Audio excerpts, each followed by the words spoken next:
અંધાધૂંધ વિકાસ જ્યારે કરવામાં આવે કે કુદરતની સામે જ્યારે પડકાર ફેંકવામાં આવે ત્યારે કુદરત છે એ પણ તબાહીના દ્રશ્યો માણસને દેખાડતી હોય છે। એ કુદરતે આજે તબાહીના દ્રશ્યો જમ્મુ કાશ્મીરના કઠુઆમાં દેખાડ્યા છે।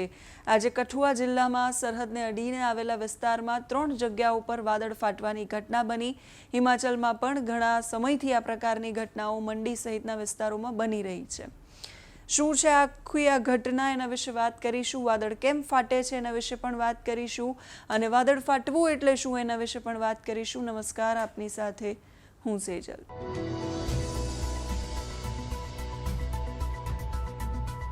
જમ્મુ કાશ્મીરમાં કઠુઆ જિલ્લામાં સરહદીય વિસ્તારને અડીને આવેલા 3 જગ્યાઓ પર આજે વાદળ ફાટવાની ઘટના બની। જોડ ખીણ વિસ્તારમાં 7 લોકોનું મૃત્યુ થયું। જ્યારે અમે આ વિડીયો શૂટ કરી રહ્યા છીએ ત્યારે આજે વાદળ ફાટવાની ઘટના બની છે જોડ વિસ્તારની અંદર। એમાં 7 લોકોનો જીવ ગયો છે, અનેક લોકો ઘાયલ થયા છે અને લાપતા પણ છે। જોડ સિવાય માથેરચક, બારગઢ ચાંગડા અને દિલવાન હુટલીમાં પણ ભૂસ્ખલન થયું છે। 14મી ઓગસ્ટના દિવસે જમ્મુ કાશ્મીરના કિશ્તવાડના ચાસુટીમાં પણ આવી જ ઘટના બની હતી। ભૂસ્ખલન પછી જોડ ગામનો જે સંપર્ક છે, આજે જે ભૂસ્ખલન થયું છે એમાં જોડ ગામનો શહેરથી સંપર્ક છે આખો તૂટી ગયો છે। અથાગ મહેનત પછી બચાવ ટીમ ગામમાં પહોંચી શકી છે। ઘરો આખા પાણીથી અને કાટમાળથી ભરાઈ ગયા છે। લોકોને કાદવમાંથી બચાવવામાં આવી રહ્યા છે, ઘાયલોને હોસ્પિટલ મોકલવામાં આવી રહ્યા છે।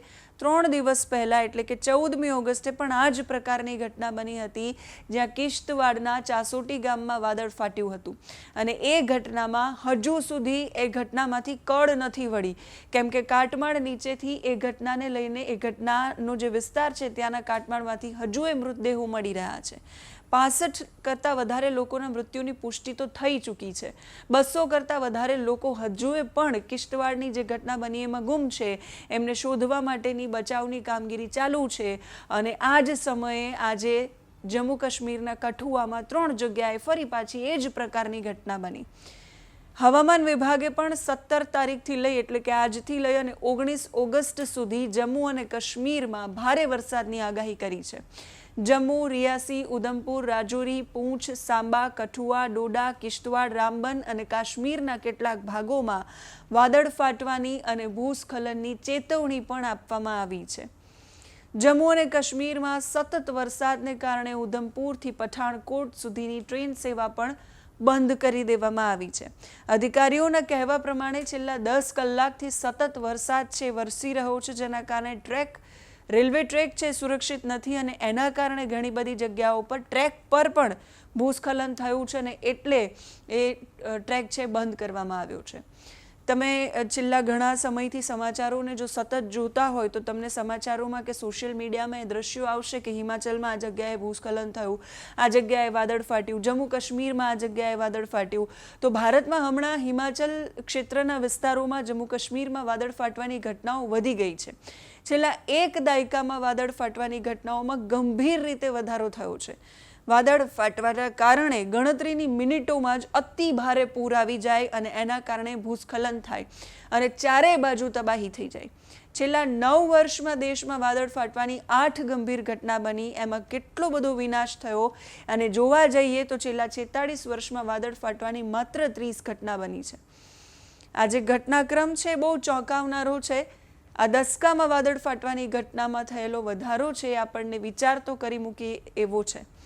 વાદળ ફાટવું એટલે શું? તો IMDના મત પ્રમાણે જ્યારે કોઈ એક વિસ્તારમાં, કોઈ નાનો વિસ્તાર છે, વિસ્તારની અંદર 1 કલાકની અંદર 100 મીમી અથવા તો 10 સેન્ટીમીટર કરતાં વધારે વરસાદ થાય અને એ પણ માત્ર 20-30 ચોરસ કિલોમીટર જેટલા નાના વિસ્તારમાં થાય તો એને વાદળ ફાટ્યું કહેવાય। કેટલાક વૈજ્ઞાનિકો 50થી 100 mm વરસાદ 2 કલાકમાં થાય એને મિની ક્લાઉડ બર્સ્ટ માને છે। આવું થાય છે શું કામ? અંધાધૂંધ વિકાસ, ખોટી રીતે બાંધકામ કરવામાં આવ્યું હોય કે પાણીના નિકાલની વ્યવસ્થા ન હોય, આવા ઘણા બધા કારણો છે। ગ્લોબલ વોર્મિંગ પણ આમાંથી એક કારણ છે। એટલે વાદળ ફાટવાની ઘટનાઓ માત્ર કુદરતી નથી પણ માનવસર્જિત ભૂલને કારણે પણ થાય છે અને હવામાનના પરિવર્તનના સંકેત છે। આ કુદરતનો સંકેત છે કે માણસ ગમે એમ કરે, ધારે એટલું કરી શકે પણ ઈશ્વરની સામે નથી પડી શકતો અને એટલે જ આ પ્રકારની ઘટનાઓ છે બને છે। ઇમેજિન કરો તમારી પાસે તમારા હાથમાં એક ફુગ્ગો છે અને એ ફુગ્ગો અચાનક જ એક જ વિસ્તારમાં ફૂટી જાય છે. પાણી ભરેલો વાદળનો એક ટુકડો એ જે વિસ્તારમાં ફૂટી જાય કે જે વિસ્તારમાં તૂટી જાય એ વિસ્તારમાં તબાહી લઈને આવે છે. અને પહાડી વિસ્તારોમાં આ પ્રકારની ઘટનાઓ વધી છે અને છેલ્લા દાયકામાં જે રીતે એનો ઘટનાક્રમ વધ્યો છે એ ખૂબ જ ચિંતાજનક છે. કેમ કે એ વિસ્તારની અંદર આપણને લાગે કે માત્ર 20-30 કિલોમીટરના આસપાસના એરિયામાં જ તો બન્યું છે, પણ એ જ એરિયામાં એ નાના વિસ્તારમાં આવતું વાદળ ફાટવાની ઘટના એ તબાહી લઈને આવે છે. કિશ્તવાડમાં 14 ઓગસ્ટે બનેલી ઘટના એની કળ હજુ સુધી નથી વળી રહી. હજુ કાટમાળની નીચેથી મૃતદેહો મળી રહ્યા છે. 200 કરતાં વધારે લોકો ગુમ છે અને 65 લોકોના મૃત્યુ થયા છે.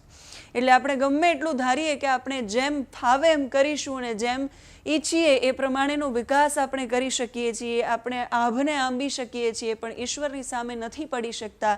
એ સત્ય આજે હકીકત છે. તમે શું માની રહ્યા છો આ ઘટનાઓ પર? કમેન્ટ કરીને કહેજો. અત્યારે આ વિડીયોમાં બસ આટલું જ. નમસ્કાર.